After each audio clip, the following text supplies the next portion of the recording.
آج سے 30 سال پہلے لوگوں کے پاس ایک یا دو جوڑے لباس کے ہوا کرتے تھے. شادی کے اوپر لوگ کسی سے جوتے مانگ کے لے کے جایا کرتے تھے. یار تیرے جوتے اچھے ہیں، میں نے شادی پہ جانا ہے. امیر بھی ایسا کرتے تھے، غریب بھی ایسا کرتے تھے. میرا ایک دوست مذاق سے کہتا ہے پہلے جب کسی سے پوچھتے ہوتے تھے کیا حال ہے، وہ کہتا تھا شکر ہے. آج پوچھتے تو کہتا ہے شوگر ہے.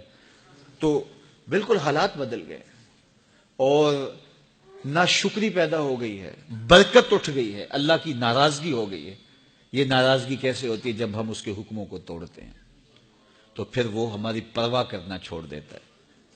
پھر صحرا میں پڑے ہوئے خشک پتے کی طرح ہوائیں چاہے ادھر اڑائیں چاہے ادھر اڑائیں، اللہ کو کوئی غرض نہیں ہوتی. وہ جدھر مزید دھکے کھاتا پھرے، اور اگر کوئی اس کا ہو جائے پھر وہ اللہ کے ذمے ہوتا ہے.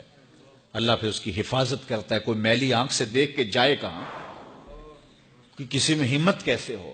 حضرت سفینہ رضی اللہ تعالیٰ عنہ جنگل میں بھٹک گئے تو انسانی بھوک سونگ کے شیر جب حملہ آور ہونے کے لیے قریب آیا تو حضرت سفینہ رک گئے اور شیر کی آنکھوں میں آنکھیں ڈال کے کہا، اور جنگل کے بادشاہ جانتا نہیں میں کون ہوں؟ میں رسول اللہ کا نوکر ہوں. اللہ اکبر. صاحب مشکات لکھتے ہیں کہ اس شیر نے دم ہلانا شروع کر دیا. کوئی زبان حال سے کہہ رہا تھا تو رسول اللہ کا نوکر ہے تو پھر میں تیرا نوکر ہوں. اللہ اکبر. تو ہم جب ان کے نہ رہے تو پھر زمانہ ہمارا نہ رہا. تو یہ نتیجہ ہے گناہوں کا. اللہ اکبر.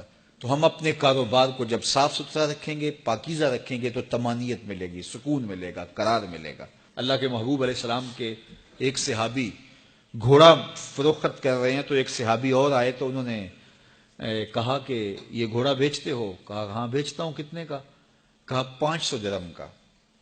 تو عرب گھوڑے کے اوپر سواری کر کے چیک کرتے تھے، دیکھتے تھے، ٹرائی لیتے تھے. تو گھوڑے کے اوپر جب ٹرائی لی نا تو واپس آ کے کہا کہ اس کا 600 درہم لوگے؟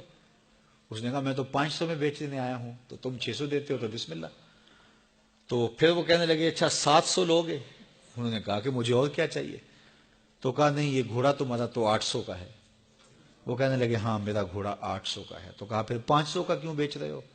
کہا میری مجبوری تھی، میں نے بیٹی کی شادی کرنی تھی اور میں مجبوری سے 800 کا گھوڑا 500 میں بیچ رہا ہوں. انہوں نے کہا میرے صاحب، میرے بھائی، میں تو 800 میں لوں گا. جب ہے 800 کا ہے تو میں 500 کا کیوں لوں؟ انہوں نے کہا بسم اللہ. انہوں نے 800 روپے پیش کی اور گھوڑا لے لیا. تو کہا کہ میری تو مجبوری تھی کہ میں نے بیٹی کی شادی کرنی تھی اور میں اس لیے گھوڑا 300 سستا بیچ رہا تھا، اور تم نے 800 کا لیا جب تمہیں 500 کا مل رہا تھا. کہا میری بھی مجبوری تھی. کہا تمہاری کیا مجبوری تھی؟ کہا میرے رسول کا فرمان میری مجبوری تھی.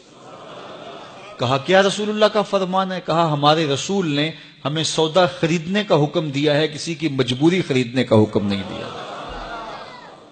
آج تو کہتے ہیں جناب یہ 5 کروڑ کی پراپرٹی ہے، وہ تو مجبور ہے بیچارہ اس لیے 3 کروڑ کی بیچ رہا ہے. ہم کہتے ہیں بس ہاتھوں ہاتھ اٹھا لیں. یار اگر کوئی بندہ اپنا گھر بیچ رہا ہے اس لیے کہ وہ مجبور ہے اور وہ 1 کروڑ روپے کا ہے تو ہم اس کو 50 کا کیوں خرید رہے ہیں؟ جب ہے 1 کروڑ کا، 1 کروڑ کا خریدے.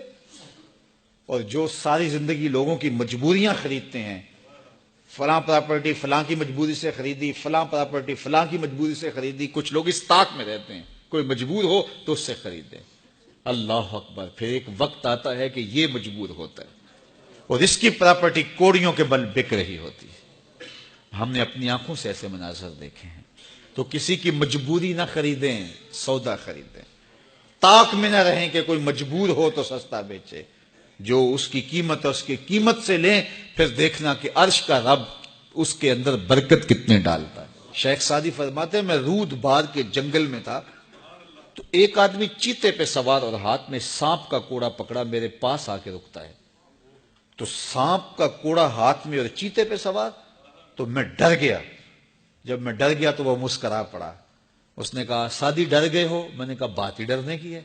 کہا تو خدا کا ہو جا، خدا کی خدائی تیری ہو جائے گی.